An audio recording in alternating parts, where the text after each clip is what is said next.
to know and run a poll who's a morning person and who isn't. What do I mean by morning person?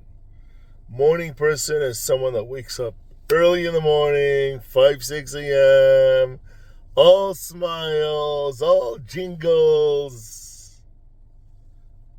Toot, toot, toot, toot, toot, toot. Just want to fucking smack. So that's what I call a morning person, And someone that's not a morning person is someone that likes the bed, that doesn't want to wake up, finds comfort in the bed finally at 7 in the morning when he's been tossing around since midnight, whatever. Dafka at 7 in the morning when it's time to wake up, the comfort sets in. So yeah, who's a morning person and who's not?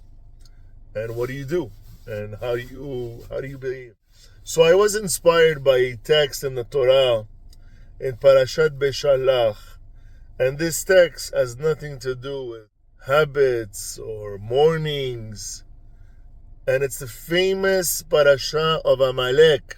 Zachor et asher asa lecha Hamalek bederech betzetchem mimitzrayim asher karcha baderech. And the word karcha is the key word. What does this verse mean for the non-Hebrews? Zachor et asher asa lecha Hamalek.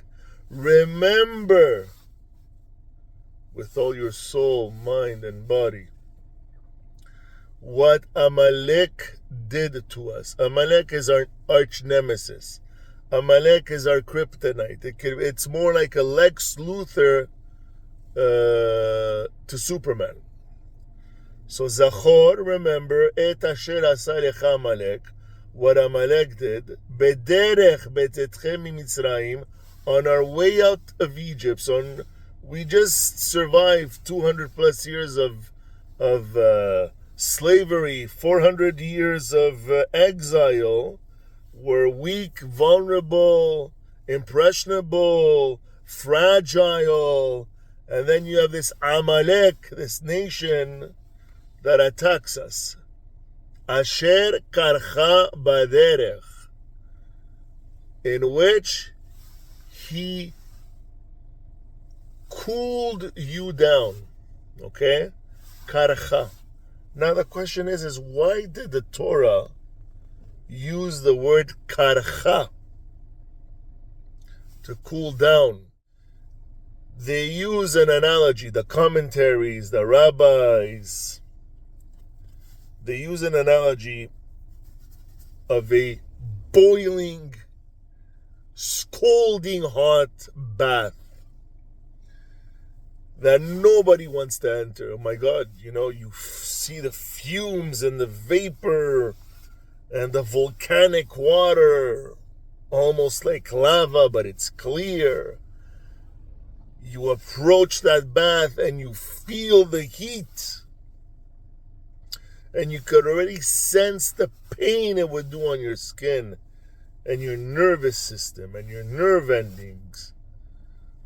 Nobody dares to enter that scalding, hot, lava-like water. Why? Because Israel, because it's a metaphor, an analogy, whatever you want to call it, just came out of Egypt like kings, with the hand of God, with the 10 plagues and the miracles, which was heard around the world. There wasn't social media or TV, but there were emissaries, there were messengers. So Israel was likened to this hot, scalding bath until a descendant of Esau, known as Esav, Hamalek, came in.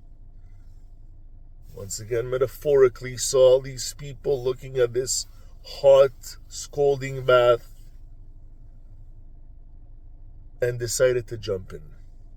He got burnt. 3rd degree burn. He was crying like a baby.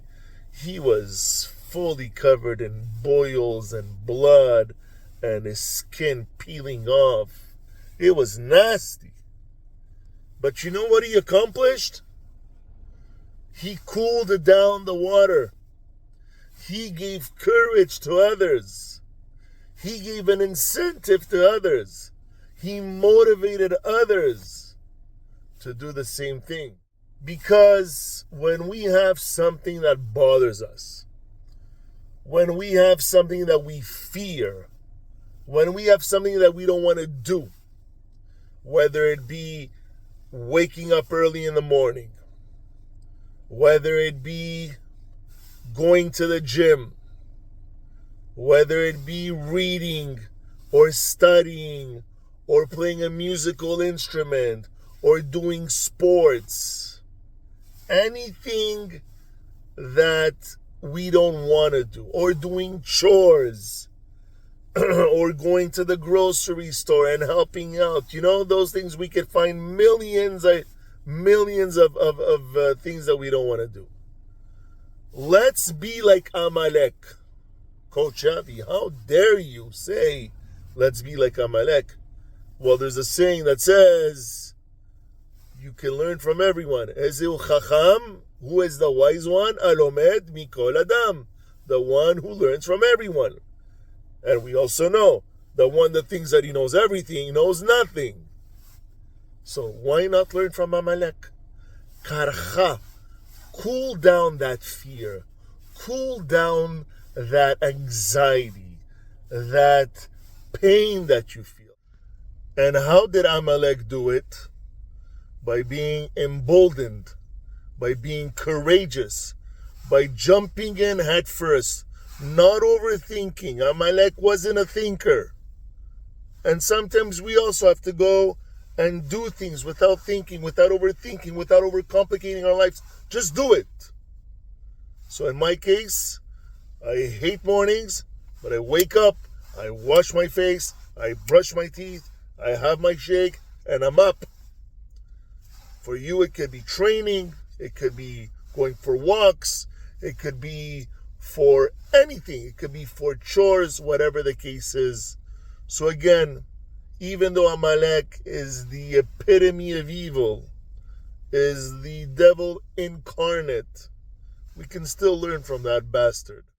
Once again, be emboldened, be courageous, be fearless, jump in head first, don't overthink it, and you'll be able to overcome any anxiety, any fear, any discomfort that you feel. Godspeed.